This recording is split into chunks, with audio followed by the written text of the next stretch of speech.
Hi friends, welcome back to my channel. നമ്മുടെ Tata punch EV എടുത്തിട്ട് ഏകദേശം 1.5 മാസം കഴിഞ്ഞിട്ടുണ്ട്. വണ്ടിയുടെ ഫസ്റ്റ് സർവീസ് കഴിഞ്ഞു. 1500 ടു 2500 കിലോമീറ്റേഴ്സിൻ്റെ ഉള്ളിലാണ്, അല്ലെങ്കിൽ 2 മന്ത്സ്. ഇതിലേതാണോ ഫസ്റ്റ് അച്ചീവ് ചെയ്യുന്നത് അതിനനുസരിച്ചിരിക്കും നമ്മുടെ service. How was my experience? 1.5 മാസത്തിൻ്റെ ഉള്ളിൽ ഇലക്ട്രിക് EV യൂസ് ചെയ്തിട്ട് എന്താണ് എൻ്റെ എക്സ്പീരിയൻസ്? EVയിലോട്ട് പോകാനായിട്ടുണ്ടോ, അതോ നമ്മൾ CNG പെട്രോൾ സ്വിച്ചിങ് വെഹിക്കിൾസിലോട്ട് പോകണോ, അല്ലെങ്കിൽ ഡീസൽ പെട്രോൾ ഹൈബ്രിഡ് വെഹിക്കിൾസിലോട്ട് പോകണോ എന്നുള്ള ഡൗട്ട്സൊക്കെ നിങ്ങൾക്കുണ്ടാവും. ഇലക്ട്രിക് യൂസ് ചെയ്ത് കഴിഞ്ഞാൽ നമുക്ക് പണി കിട്ടുമോ, കൂടുതൽ കിലോമീറ്റേഴ്സ് ഓടാൻ കഴിയുമോ എന്നൊരുപാട് പേർക്ക് ഈ ഇലക്ട്രിക് യുഗത്തിൽ വരുന്ന സമയത്ത് വൻ ഡൗട്ടുകളാണ്. നമുക്ക് ചാർജിങ് സ്റ്റേഷൻസ് മതിയായതുണ്ടോ, ഇത് വഴിയിൽ പെട്ടുപോകുമോ, അങ്ങനെ ഒരുപാട് പ്രശ്നങ്ങൾ എല്ലാവരുടെയും ഡൗട്ടുകൾ തന്നെയാണ്. ഞാൻ ഈ വണ്ടി എടുക്കുന്ന സമയത്ത് എനിക്കും ഉണ്ടായിരുന്നു ഇതേ പ്രശ്നങ്ങൾ. പക്ഷേ നമ്മളൊരു പരീക്ഷണാടിസ്ഥാനത്തിൽ ഈ വണ്ടി എടുത്തതാണ്. പണി തരുമോ എന്നുള്ളതൊക്കെ നമുക്ക് ഭാവിയിൽ അറിയാൻ കഴിയുള്ളൂ. എന്തായാലും എൻ്റെ 1.5 മാസത്തെ എക്സ്പീരിയൻസ് നിങ്ങളുമായിട്ട് ഞാൻ ഒന്ന് ഷെയർ ചെയ്യാം. ആദ്യം തന്നെ ഈ വണ്ടി കൊണ്ട് റേഞ്ച് ടെസ്റ്റ് നടത്താൻ വേണ്ടിയിട്ട് ഞങ്ങൾ പോയത് കാലിക്കറ്റാണ്. കാലിക്കറ്റിലോട്ട് പെരിന്തൽമണ്ണയിൽ നിന്നും 70 കിലോമീറ്റേഴ്സ് ആണ്. അപ്പ് ആൻഡ് ഡൗൺ ഞങ്ങൾ പോയി വന്നപ്പോഴേക്കും 160 കിലോമീറ്റേഴ്സ് അബോ ഈ വണ്ടിയിൽ യാത്ര ചെയ്തിരുന്നു. ഞങ്ങൾ കാൽക്കുലേറ്റ് ചെയ്തത് ഫോർ 1% ഓഫ് ബാറ്ററി എത്ര ഈ വണ്ടി ഓടും എന്നുള്ളതായിരുന്നു. നോക്കുന്ന സമയത്ത് അറൗണ്ട് 3.15 കിലോമീറ്റേഴ്സിൻ്റെ മുകളിൽ ഈ വണ്ടി 1%ൽ യാത്ര ചെയ്യുന്നുണ്ട് എന്നുള്ളത് മനസ്സിലായി. നമ്മൾ ഏറ്റവും കൂടുതൽ യൂസ് ചെയ്തിരുന്നത് എക്കോ മോഡിലാണ് ഈ വണ്ടി യൂസ് ചെയ്തിരുന്നത്. ഈ വണ്ടിയിൽ 3 മോഡ്സാണുള്ളത്: eco mode, city mode, sports mode എന്ന് പറഞ്ഞിട്ടുള്ള 3 മോഡ്സ്. ഇതിൽ എക്കോ മോഡ് എന്ന് പറഞ്ഞു കഴിഞ്ഞാൽ നമ്മുടെ ഇലക്ട്രിക് ഒലയുടെ പോലത്തെ എക്കോ മോഡല്ല. നമ്മുടെ ഇലക്ട്രിക് സ്കൂട്ടർ ഒലയിൽ എക്കോ മോഡ് ഇട്ട് കഴിഞ്ഞാൽ 40 കിലോമീറ്റേഴ്സിൻ്റെ മുകളിൽ ആ വണ്ടി പോവില്ല, പെർഫോമൻസ് കുറയുന്നതായിട്ടും നമുക്ക് കാണാം. എന്നാൽ ഇവിടെ അങ്ങനെയല്ല.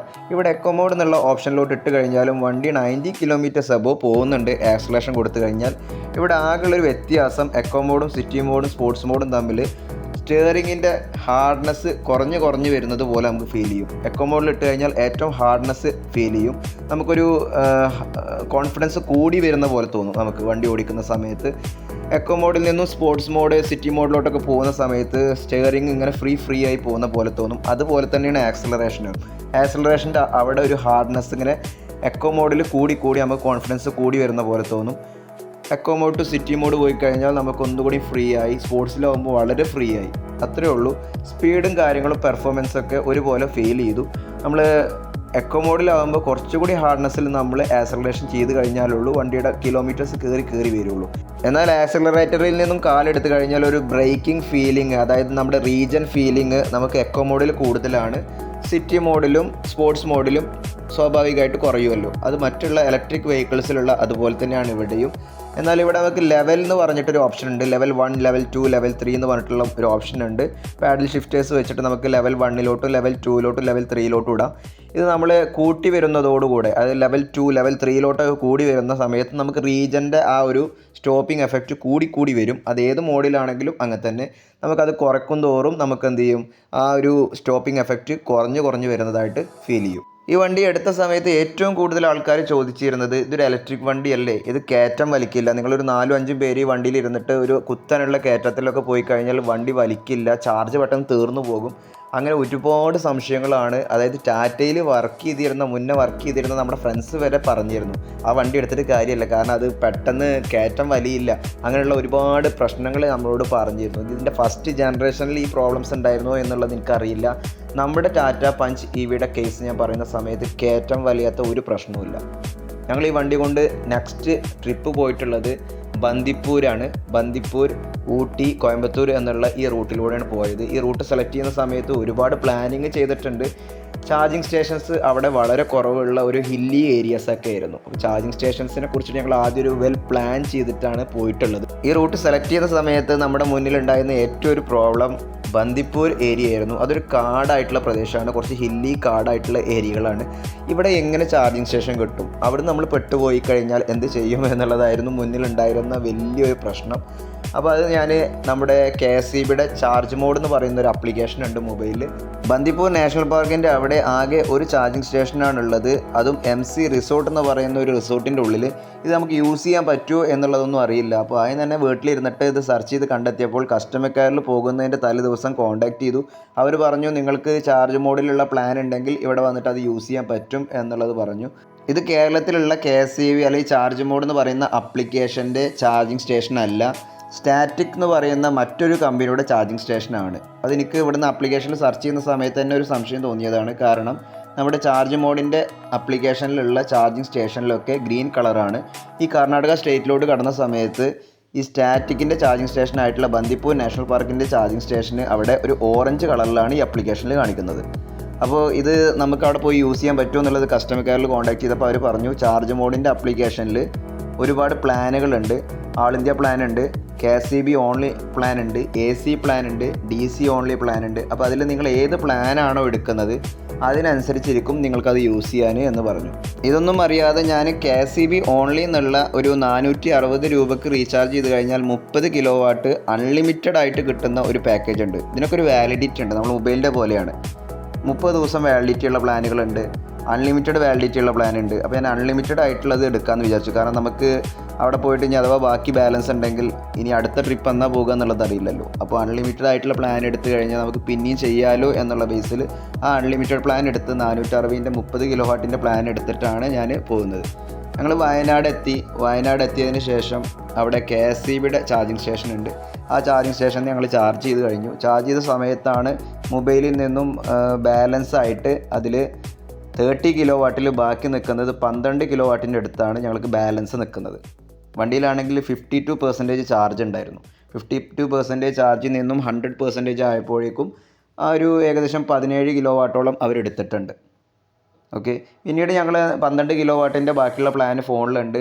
എന്നിട്ടാണ് ഞങ്ങൾ ബന്ദിപ്പൂർ നാഷണൽ പാർക്കിൻ്റെ അവിടെ പോയിട്ട് ചാർജ് ചെയ്യുന്നത്. സ്റ്റാറ്റിക് എന്ന് പറഞ്ഞ ആപ്ലിക്കേഷനിലോ കണക്ട് ചെയ്ത് കസ്റ്റമർ കെയറിൽ കണക്ട് ചെയ്ത് എങ്ങനെ ഇത് കണക്ട് ചെയ്യുക എന്നുള്ളതൊക്കെ ചോദിച്ചറിഞ്ഞ് ഞങ്ങൾ കണക്ട് ചെയ്തു. കണക്ട് ചെയ്ത സമയത്ത് ഇത് ചാർജ് ആവുന്നില്ല. അപ്പോൾ കസ്റ്റമർ കെയറിൽ കോൺടാക്ട് ചെയ്തപ്പോൾ അവർ പറഞ്ഞു നിങ്ങൾ KCB ഓൺലി എന്ന് പറഞ്ഞിട്ടുള്ള പ്ലാനാണ് എടുത്തിട്ടുള്ളത്, നിങ്ങൾ ആൾ ഇന്ത്യ പ്ലാൻ എടുക്കണം. ആൾ ഇന്ത്യ പ്ലാൻ എടുത്താലുള്ളൂ മറ്റുള്ള ചാർജിങ് സ്റ്റേഷനിലൊക്കെ പോയിട്ട് നിങ്ങൾക്ക് ചാർജ് മോഡിൻ്റെ ആപ്ലിക്കേഷൻ യൂസ് ചെയ്യാൻ പറ്റുള്ളൂ എന്ന് പറഞ്ഞു. അപ്പോൾ ഓക്കെ എന്ന് പറഞ്ഞിട്ട് ഞങ്ങൾ ആ പുതിയ പ്ലാൻ എടുത്തു. ആ പ്ലാൻ 199 രൂപയുടെ പ്ലാനായിരുന്നു. അതിൽ 9 കിലോ വാട്ടിൻ്റെ പ്ലാനാണ്. അപ്പോൾ ഞാൻ അവിടെ എത്തിയപ്പോൾ എൻ്റെ വണ്ടിയിൽ ഒരു 45% ചാർജ് ഉള്ളത്. വണ്ടി ഫുൾ ചാർജ് ആവുമോ എന്നുള്ളത് അറിയില്ല. കാരണം നമ്മൾ വയനാട്ടിൽ നിന്നും ചാർജ് ചെയ്ത സമയത്ത് നമുക്ക് 30 കിലോ വാട്ടിൽ 52% നിന്നും ഏകദേശം 17 കിലോ വാട്ടിൻ്റെ മുകളിൽ ചാർജ് എടുത്തിട്ടുണ്ട് അവർ. ഇവിടെ 9 കിലോ വാട്ട് കൊണ്ട് 45% നിന്നും നമുക്ക് 100 ആകുമോ എന്നുള്ളത് ഡൗട്ടായിരുന്നു. പക്ഷെ എന്തോ അറിയില്ല, അവിടെ 60 കിലോ വാട്ടിൻ്റെ ഒരു വലിയൊരു ചാർജിങ് സ്റ്റേഷനാണ്. വയനാടായിരുന്ന സമയത്ത് ഒരു 30 കിലോ വാട്ടിൻ്റെ ആയിരുന്നു. വയനാട് നമുക്ക് ഒരു 1.5 മണിക്കൂറിൻ്റെ മുകളിൽ ടൈം എടുത്തിട്ടുണ്ട് ചാർജ് ആവാൻ. പക്ഷേ ഇവിടെ കറക്റ്റ് ഒരു 45 മിനിറ്റ് കൊണ്ട് വണ്ടി ഫുൾ ചാർജായി. ആപ്ലിക്കേഷനിൽ നോക്കുമ്പോൾ കാൽക്കുലേഷൻ എനിക്കിപ്പോഴും അറിയില്ല എന്തുകൊണ്ടാണെന്നുള്ളത്. 9 കിലോ വാട്ടിൽ പിന്നെയും നമുക്ക് കിടക്കുന്നുണ്ട് ഏകദേശം 3-4 കിലോ വാട്ട് ബാക്കി. എനിവേ ഞങ്ങൾ വളരെ കോൺഫിഡൻസോട് കൂടെ ആ റൂട്ടിൽ നിന്നും ഞങ്ങൾ കാട്ടിലൂടെ കുറേ മാനുകളെ കണ്ടു. അങ്ങനെ ഞങ്ങൾ ചെക്ക് പോസ്റ്റിലെത്തി. ചെക്ക് പോസ്റ്റിൽ നിന്ന് ചെക്കിംഗ് ഒക്കെ കഴിഞ്ഞ് അടുത്തതായിട്ട് ഞങ്ങൾ പോകുന്നത് മസനഗുഡി വഴി ഊട്ടിയിലോട്ടായിരുന്നു. ഈ മസനഗുഡി വഴി ഊട്ടിയിലോട്ട് പോകുന്ന ആ ഭാഗത്ത് നല്ല കർവായിട്ടുള്ള ഹെയർ പിന്നുകളാണ്. ഒരു ഷേപ്പിലുള്ള ഹെയർ പിന്നുകൾ 33 ഹെയർ പിന്നുണ്ട്. അതിൽ ഫസ്റ്റ് ഹെയർ പിന്ന് കയറിയപ്പോൾ തന്നെ നമുക്ക് കുറച്ച് കോൺഫിഡൻസ് കിട്ടി. ഈ വണ്ടി നല്ല ഉഷാറായിട്ട് 3 ആളെ വെച്ചിട്ട് കയറി പോകുന്നുണ്ട് എന്നുള്ളത് നമുക്ക് മനസ്സിലായി. നമ്മുടെ ബാക്കിൽ ഒരു MG ഹെക്ടറിൻ്റെ ഒരു ഫുൾ ഓപ്ഷൻ വണ്ടി ബാക്കിൽ തന്നെ വരുന്നുണ്ട്. അവർ ആ കയറ്റം കയറുന്ന സമയത്ത് ആ കർവിൽ വെച്ചിട്ട് അവർ സ്ട്രഗിൾ ചെയ്യുന്നത് നമ്മൾ ശരിക്കും കാണുകയാണ്. അവിടെ നന്നായിട്ട് സ്ട്രഗിൾ ചെയ്തിട്ടാണ് അവരൊക്കെ കയറി വരുന്നത്. നമുക്ക് അവിടെ ഒരു സ്ട്രഗിളും ഇല്ല. അവിടെ നിന്നൊക്കെ നമ്മൾ കൂളായിട്ട് കറങ്ങി കയറി പോകുന്നു. അപ്പോൾ മൂന്നാമത്തെ ഹെയർ പിൻ എത്തിയപ്പോൾ എനിക്കൊരു കോൺഫിഡൻസ് കൂടുന്നുണ്ടെങ്കിലും ഇത് ഇലക്ട്രിക് വണ്ടിയല്ലേ, ചിലപ്പോൾ കുറച്ച് കഴിഞ്ഞാൽ ഹീറ്റിംഗ് ഇഷ്യൂ അങ്ങനെ എന്തെങ്കിലും കാണിക്കുമോ എന്നുള്ളൊരു പേടി മനസ്സിലുണ്ടായിരുന്നു. നമ്മൾ നന്നായിട്ട് ഒരു വളച്ചൊടിച്ചിട്ട് നല്ല ആക്സലേഷൻ കൊടുത്തിട്ടായിരുന്നു കയറിപ്പോയിരുന്നത്. അഥവാ പെട്ട് പോയാലോ എന്ന് പേടിച്ചിട്ട്. ഈ കർവിലൊക്കെ പെട്ടുപോയി കഴിഞ്ഞാൽ പിന്നെ അത് കയറിയിട്ടില്ലെങ്കിലോ എന്നുള്ള ഒരു മനസ്സിലൊരു ഭയം ഉണ്ടായിരുന്നു. ഇനി ഇങ്ങനെ മുന്നോട്ട് പോകും തോറും ഒരു 4ാമത്തെ 5ാമത്തെ ഹെയർ പിന്നിൽ വെച്ചിട്ട് നമ്മൾ ആ വളച്ചൊടിക്കുന്ന സമയത്ത് ഓപ്പോസിറ്റ് ഒരു വണ്ടി വന്നിട്ട് നമ്മൾ ജാമായി. ആ ജാമായ സമയത്ത് ആ കർവിൽ വെച്ചിട്ട് തന്നെ എനിക്ക് പിന്നെ ഫുൾ ആക്സലേഷൻ വെച്ച് കയറേണ്ട ഒരു അവസ്ഥയാണ്. പിന്നെ അത് വണ്ടി പിന്നോട്ട് പോകുമോ എന്നുള്ളൊരു പേടിയുണ്ട്. പക്ഷേ ആക്സലേറ്റർ എക്കോ മോഡിലാണ് ഇരിക്കുന്നത് എന്നുള്ളതാണ് നിങ്ങൾ ആലോചിക്കണം. എക്കോ മോഡിൽ ഞാൻ ജസ്റ്റ് ഒന്ന് ചെറുതായിട്ട് ആക്സലേറ്റർ കൊടുത്തുകൂടി കൂളായിട്ട് വണ്ടി കയറിപ്പോയി. ഒരു പുടുത്തോ ഒന്ന് ബാക്ക് കറങ്ങുന്ന ഒരു പ്രശ്നമോ അങ്ങനത്തെ ഒന്നുമില്ല. നല്ല സ്മൂത്തായിട്ടാണ് കയറിപ്പോകുന്നത്. നമ്മൾ ഈ കയറി പോകുന്നത് കണ്ടിട്ട് ബാക്കിലുള്ള MG ഹെക്ടർ നമ്മളെ പിന്നാലെ വരാൻ നോക്കുന്നുണ്ട്. പക്ഷെ അവർക്കൊന്നും നമ്മുടെ പിന്നാലെ എത്താൻ കഴിയുന്ന പോലുമില്ല. ഇത് സാധനം വേറെയാണ്, ഇത് EV ആണ്. നല്ല കുതിച്ച് കയറി പോവുകയാണ്. ഊട്ടി എത്താൻ നേരത്ത് ഈ മസനഗുഡി റൂട്ടിൽ ലാസ്റ്റ് ഹെയർ പിന്നും എല്ലാം കഴിഞ്ഞ് കഴിഞ്ഞാൽ ചെറിയൊരു കുത്തനൊരു കയറ്റമുണ്ട്. ആ കയറ്റത്ത് എല്ലാവരും സ്ട്രഗിൾ ചെയ്തിട്ട് വൺ സൈഡിൽ അവരിങ്ങനെ ലൈനായിട്ട് കയറിക്കൊണ്ടിരിക്കുകയാണ്. വളരെ സ്ട്രഗിൾ എടുത്തിട്ടാണ് അവരെല്ലാവരും കയറി പോകുന്നത്. നമുക്കാണെങ്കിൽ നല്ല പുള്ളിങ്ങും ഉണ്ട്. പിന്നെ എന്തിനാണ് നമ്മൾ ഇവരുടെ ബാക്കിൽ സ്ട്രഗിൾ ചെയ്യുമെന്ന് വിചാരിച്ചിട്ട് ഇപ്പുറത്തെ സൈഡിലിട്ടിട്ട് നമ്മൾ ഫുള്ളായിട്ട് എല്ലാവരും ഓവർടേക്ക് നേരെ കയറി മുകളിലെത്തിയ സമയത്താണ് ആ MG ഹെക്ടറിലുള്ള ആൾക്കാരൊക്കെ നമുക്ക് കൈകൊണ്ട് കാണിച്ചു തരാണ് പൊയ്ക്കോളൂ എന്നുള്ളത്. കാരണം അവരിതൊന്നും വണ്ടി കയറി പോകുന്നില്ല, നമുക്ക് വളരെ കൂളായിട്ടാണ് കയറി പോകുന്നത്. അപ്പോൾ അവിടെയൊക്കെ ഈ EVയുടെ പെർഫോമൻസ് വളരെയധികം കണ്ടു. നമ്മുടെ വണ്ടിയിൽ യാത്ര ചെയ്യുന്ന നമ്മുടെ മറ്റുള്ള ഫ്രണ്ട്സ് ആണെങ്കിലും പറഞ്ഞു എന്തൊരു പെർഫോമൻസാണ് ഈ വണ്ടി എന്നുള്ളത്. എക്കോ മോഡിലാണ് ഇതൊക്കെ ചെയ്യുന്നത് എന്നുള്ളതാണ് അത്ഭുതം. മസനഗുഡിയിലുള്ള ഈ കട്ടക്കുള്ള ഈ 33 ഹെയർ പിന്ന് നമ്മൾ കവർ ചെയ്തപ്പോഴേക്കും ഞാൻ ചാർജ് എത്ര ഡ്രോപ്പായി എന്നുള്ളത് ശ്രദ്ധിച്ചിരുന്നു. 14% ആണ് ചാർജ് ശതമാനം കുറഞ്ഞിട്ടുള്ളത്. 14% എന്ന് പറയുമ്പോൾ 1% സാധാരണ നമുക്ക് ലെങ്ത് റോഡിൽ കിട്ടുന്നത്, ഹെയർ പിന്നല്ലാത്ത നോർമൽ റോഡിൽ നമുക്ക് കിട്ടുന്നത് 1% ഞാൻ പറഞ്ഞു 3.1 കിലോമീറ്റേഴ്സ്. നമുക്കൊരു ആവറേജ് കൂട്ടിയാൽ തന്നെ 14×3 നമുക്ക് ഏകദേശം 42 കിലോമീറ്റേഴ്സ് കവർ ചെയ്യാനുള്ള ചാർജാണ് പോയിട്ടുള്ളൂ. അതെനിക്ക് തോന്നുന്നു ആ ഹെയർ പിന്ന് കവർ ചെയ്യുമ്പോൾ അത് പോകും. എന്നാലും 14% കുറഞ്ഞിട്ടുള്ളൂ എന്ന് പറയുന്നത് വളരെ ഒരു പ്ലസ് പോയിൻ്റ് ആയിട്ട് എനിക്ക് ഫീൽ ചെയ്തു. നമ്മുടെ ഫസ്റ്റ് EV ട്രിപ്പാണ്. ചാർജ് ഡ്രോപ്പ് വരുമോ, ഞങ്ങൾക്ക് ഇനി സ്പോർട്സ് മോഡിൽ ഇട്ട് കഴിഞ്ഞാൽ എവിടെയെങ്കിലും വെച്ച് ഞങ്ങൾ പെട്ടുപോകുമോ, സിറ്റി മോഡിൽ ഇട്ട് കഴിഞ്ഞാൽ ഞങ്ങൾ ചാർജ് കൂടുതലായിട്ട് ഡ്രോപ്പ് ആകുമോ എന്നുള്ളതൊക്കെ ആലോചിച്ചിട്ട് വെറും എക്കോ മോഡിൽ മാത്രമാണ് ഈ ട്രിപ്പ് പോയിട്ടുള്ളത്. എക്കോ മോഡിലാണെങ്കിൽ പോലും ഞാൻ പറഞ്ഞു നല്ല പെർഫോമൻസാണ് ഈ വണ്ടി നമുക്ക് കാഴ്ചവെക്കുന്നത്. ഞങ്ങൾ ഊട്ടിയിലെത്തിയതിന് ശേഷം നമ്മൾ ചാർജ് മോഡിൻ്റെ ആപ്ലിക്കേഷൻ എടുത്ത് സെർച്ച് ചെയ്ത് നോക്കുകയാണ്. നമുക്കൊരു അറിവുമില്ല. KSEBയുടെ ആപ്ലിക്കേഷനാണ് ഈ ചാർജ് മോഡ് എന്നുള്ള ആപ്ലിക്കേഷൻ. അതുകൊണ്ട് തമിഴ്നാടും കർണാടക ഒന്നും പോയി സെർച്ച് ചെയ്തിട്ട് ഒരു കാര്യമില്ല. അവരോട് കോളാബറേറ്റ് ചെയ്ത് നിൽക്കുന്ന ഏതെങ്കിലും കമ്പനീസ് ഉണ്ടെങ്കിൽ മാത്രമേ ഉള്ളൂ നമുക്ക് അവിടുന്ന് ചാർജ് ചെയ്യാൻ പറ്റുള്ളൂ. അപ്പോൾ അങ്ങനെയുള്ള കോളാബറേറ്റ് ചെയ്തിട്ടുള്ള ടീമുകൾ ആരും തമിഴ്നാട്ടിലൊന്നും കണ്ടില്ല. അപ്പോൾ ഞങ്ങൾ അടുത്തതായിട്ട് എടുത്തത് സ്റ്റാറ്റിക് എന്ന് പറഞ്ഞ ആപ്ലിക്കേഷൻ കയ്യിലുണ്ടല്ലോ. ഞങ്ങൾ അവിടുന്ന് കണ്ട ആ ഒരു ചാർജിങ് സ്റ്റേഷൻ സ്റ്റാറ്റിക് ആണല്ലോ. അപ്പോൾ സ്റ്റാറ്റിക്കിൻ്റെ ആപ്ലിക്കേഷൻ സെർച്ച് ചെയ്തു. അതിൽ സെർച്ച് ചെയ്ത സമയത്താണ് ഞങ്ങൾക്ക് തമിഴ്നാട്ടിൽ ഒരുപാട് ചാർജിങ് സ്റ്റേഷൻസ് ഉണ്ട് എന്നുള്ളത് മനസ്സിലാവുന്നത്. തമിഴ്നാട്ടിൽ ഊട്ടിയിൽ സിയോൺ ചാർജിങ് സ്റ്റേഷൻ എന്ന് പറഞ്ഞിട്ടൊരു ചാർജിങ് സ്റ്റേഷൻ ഉണ്ട്. പക്ഷേ അത് 15 കിലോവാട്ടിൻ്റെ ഒരു ചാർജിങ് സ്റ്റേഷനാണ്. 30 കിലോവാട്ടിൻ്റെ ചാർജിങ് സ്റ്റേഷനിൽ തന്നെ ഞങ്ങൾക്ക് 1.5 മണിക്കൂറിന് മുകളിൽ ടൈം എടുത്തിട്ടുണ്ട് ഫുൾ ചാർജ് ആവാൻ. ഇവിടെ എത്തിയപ്പോൾ ഞങ്ങൾക്കൊരു 40-45% വീണ്ടും ചാർജ് ഡ്രോപ്പ് ആയിട്ടുണ്ട്. അപ്പോൾ ഈ 45-ന്ന് 100% ആക്കണം എന്നുള്ള ആഗ്രഹമുണ്ട്. അത് ചെയ്യുമ്പോൾ ഈ 15 കിലോവാട്ടുമൊക്കെ പോയി ചാർജ് ചെയ്ത് കഴിഞ്ഞാൽ ചിലപ്പോൾ 2 മണിക്കൂറിലേറെ ടൈം എടുക്കുമെന്ന് പേടിച്ചിട്ട് നമ്മൾ ട്രൈ ചെയ്യാൻ പോലും പോയില്ല. പിന്നീട് ഞങ്ങൾ നോക്കിയത് മേട്ടുപ്പാളയം എന്ന് പറയുന്ന ഭാഗത്ത് ഒരു ചാർജിങ് സ്റ്റേഷൻ ഉണ്ട്. അത് സ്റ്റാറ്റിക്കിൻ്റെ ആപ്ലിക്കേഷൻ വഴിയാണ് ഞങ്ങൾ കിട്ടിയത്. ഇതിൻ്റെ ഒരു ഏറ്റവും വലിയൊരു പോരായ്മ ഈ ചാർജിങ് സ്റ്റേഷൻ കണ്ടെത്തുന്നതിൽ ഞങ്ങൾക്ക് തോന്നിയത്, ഓരോ സ്റ്റേറ്റിൽ പോയി കഴിഞ്ഞാലും ഓരോ സ്റ്റേറ്റിലെയും ആപ്ലിക്കേഷൻസ്, ആ സ്റ്റേറ്റിലെ ഒരു 100 ആപ്ലിക്കേഷൻസ് ഉണ്ടാവും. ആ ആപ്ലിക്കേഷൻസ് ഒക്കെ വെച്ചിട്ട് വേണം സെർച്ച് ചെയ്യാൻ. ഓരോ കമ്പനിക്കും ഓരോ ആപ്ലിക്കേഷനാണ്. ചില കമ്പനികൾ ചില ചാർജിങ് സ്റ്റേഷനോട്ട് നേരത്തെ പറഞ്ഞ പോലെ ചാർജ് മോഡ് സ്റ്റാറ്റിക്കിനോട്ട് കോളാബറേറ്റ് ചെയ്ത പോലെ ഏതെങ്കിലും കമ്പനികൾ മറ്റവരോട്ട് കോളാബറേറ്റ് ചെയ്തിട്ടുണ്ടെങ്കിൽ അത് ഇവരുടെ ആപ്ലിക്കേഷനിൽ കാണിക്കും എന്നുള്ളത് മാത്രമാണ്. നമുക്ക് വളരെ ബുദ്ധിമുട്ടാണ്. ഇവരെല്ലാവരും ഒരു ഗ്രൂപ്പായിട്ട് യൂണിയനായിട്ട് ഏകീകരിച്ചിട്ട് ഒരു ആപ്ലിക്കേഷൻ ഇറക്കുകയാണെന്നുണ്ടെങ്കിൽ വളരെയധികം ഉപകാരപ്രദമായിരിക്കും. ഊട്ടിയിലെത്തിയ സമയത്ത് ഞങ്ങളുടെ വണ്ടിയിലുണ്ടായിരുന്ന അതേ ചാർജ് തന്നെയാണ് മേട്ടുപ്പാളയം എത്തിയപ്പോഴും വണ്ടിയിലുള്ളത്. ചാർജ് കുറഞ്ഞിട്ടില്ല. 45% ആണെങ്കിൽ ഒരു 42-43% വണ്ടിയിൽ ഉണ്ട്. അപ്പോൾ അതെന്തുകൊണ്ടാണ് ചാർജ് കുറയാതെ ഞങ്ങൾ അങ്ങോട്ട് എത്തിയതെന്ന് ചോദിച്ചു കഴിഞ്ഞാൽ, ഊട്ടിയിൽ നിന്നും മേട്ടുപ്പാളയത്തോട്ട് ചുരം ഇറങ്ങുന്ന സമയത്ത് വണ്ടിയിൽ ചാർജ് റീഗെയിൻ ചെയ്യുകയാണ്, ഇങ്ങോട്ട് റിട്ടേൺ കയറുകയാണ്. റീജനറേഷൻ നടന്നുകൊണ്ടിരിക്കുന്നുണ്ട്. റീജനറേഷൻ ചെയ്തിട്ട് വണ്ടിയിൽ ഏകദേശം 10-12% ചാർജ് ഇങ്ങോട്ട് റിട്ടേൺ കയറിയിരിക്കുകയാണ്. അതുകൊണ്ട് തന്നെ ഞങ്ങൾ മേട്ടുപ്പാളയം ഒരു മാളിൻ്റെ അടുത്താണ് ഞങ്ങൾ സ്റ്റാറ്റിക്കിൻ്റെ ആപ്ലിക്കേഷൻ വഴി കണ്ടെത്തിയ ആ ചാർജർ. അവിടെ 6 കിലോവാട്ടിൻ്റെ ഒരു ഹൈ പവർ ചാർജറാണുള്ളത്. അവിടെ എത്തി ചാർജ് ചെയ്യാമെന്ന് വിചാരിച്ച് അവിടെ കയറുന്ന സമയത്ത് അവിടെ ഒരു മലയാളി ഫാമിലി നെക്സോണിൽ ചാർജ് ചെയ്യാൻ വളരെ സ്ട്രഗിൾ ചെയ്തുകൊണ്ടിരിക്കുകയാണ്. ഒരു വക്കീലാണ്, അവരുടെ മകളും ആ വക്കീലും കൂടെ കുറേ നേരമായി വണ്ടിയിൽ, പഴയ നെക്സോണാണ്, കുറേ വട്ടമായി അവർ കണക്ട് ചെയ്യുന്നു. അവരുടെ കയ്യിലും സ്റ്റാറ്റിക്കിൻ്റെ ആപ്ലിക്കേഷനാണ്, പക്ഷെ അവർക്ക് ചാർജ് ചെയ്യാൻ കഴിയുന്നില്ല. അപ്പോൾ അവരെ ഹെൽപ്പ് ചെയ്ത് നോക്കുന്ന സമയത്ത് അവർക്ക് അറിവില്ലായ്മയാണ്.